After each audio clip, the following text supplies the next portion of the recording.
India ಫಸ್ಟ್ಗೆ ಸ್ವಾಗತ. ನಾನು ವಿದ್ಯಶ್ರೀ.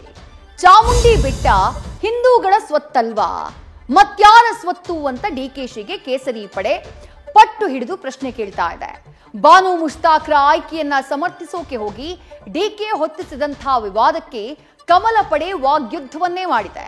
ಕಾಂಗ್ರೆಸ್ ಬಿಜೆಪಿ ಮಧ್ಯೆ ಉದ್ಘಾಟನಾ ವಾರ್ ದಸರಾಗಿಂತ ಜೋರಾಗಿದೆ. ನಾ ಸೂತ್ರಧಾರಿ ನೀ ಪಾತ್ರಧಾರಿ ಅಂತ ಬುರುಡೆಗೆ ಮಾಸ್ಕ್ ಹಾಕಿದವರ ಬಂಡವಾಳ ಬಯಲಾಗ್ತಾ ಇದೆ. ಚೆನ್ನಯ್ಯ ಬೀಳು ಬಿಟ್ಟಿದ್ದಂಥ ತಿಮರೋಡಿ ಮನೆಯಲ್ಲಿ ಮತ್ತೊಂದು ಸಾಕ್ಷ್ಯ ಸಿಕ್ಕಿದೆ. ಚೆನ್ನನ ತರಹೇವಾರಿ ಹೇಳಿಕೆ ಆತನಿಗೆ 10 ಕಾನೂನು ಕಂಟಕ ತರುವಂತಹ ಸುಳಿವು ಸಿಕ್ಕಿದೆ. ಸುಜಾತಾಗೂ 2ನೇ ದಿನದ ವಿಚಾರಣೆಯ ಬಿಸಿ ತಟ್ಟಿದೆ. ಶತ್ರುಗಿಂತ ಹಿತಶತ್ರು ವೆರಿ ಡೇಂಜರ್. ಫ್ರೆಂಡ್ ಅಂತಾನೆ ಹೇಳಿಕೊಳ್ತಾ ಮೋದಿ ಸ್ನೇಹ ಮಾಡಿದ ಟ್ರಂಪ್ ಬೆನ್ನಿಗೆ ಚೂರಿ ಹಾಕಿದ್ದಾರೆ.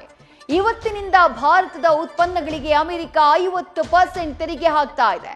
ತೆರಿಗೆ ಹೆಚ್ಚಿಸಿ ಮತ್ತೆ ಮೋದಿಗೆ ಕರೆ ಮಾಡೋಕೆ ಪ್ರಯತ್ನಿಸಿದಂತಹ ಟ್ರಂಪ್ಗೆ ಮುಖಭಂಗವಾಗಿದೆ.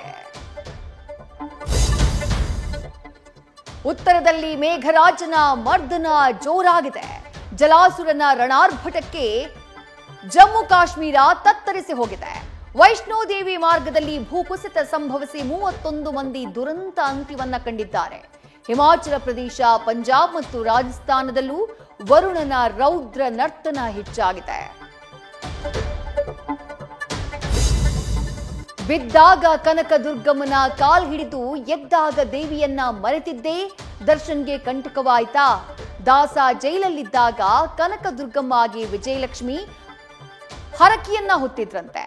ಕಾಟೇರ ರಿಲೀಸ್ ಆದ ಮೇಲೆ ಹರಕೆಯನ್ನೇ ಮರೆತ್ರಂತೆ. ದೇವಿಯ ವಕ್ರ ದೃಷ್ಟಿಯೇ ದರ್ಶನ್ ಮತ್ತೆ ಜೈಲು ವಾಸಕ್ಕೆ ಕಾರಣ ಅಂತ ಹೇಳಿ ಅರ್ಚಕರು ಹೇಳ್ತಿದ್ದಾರೆ. ನ್ಯೂಸ್ ಫಸ್ಟ್ ನಿರ್ಭೀತಿಯಿಂದ ನಿಮ್ಮ ಪರವಾಗಿ.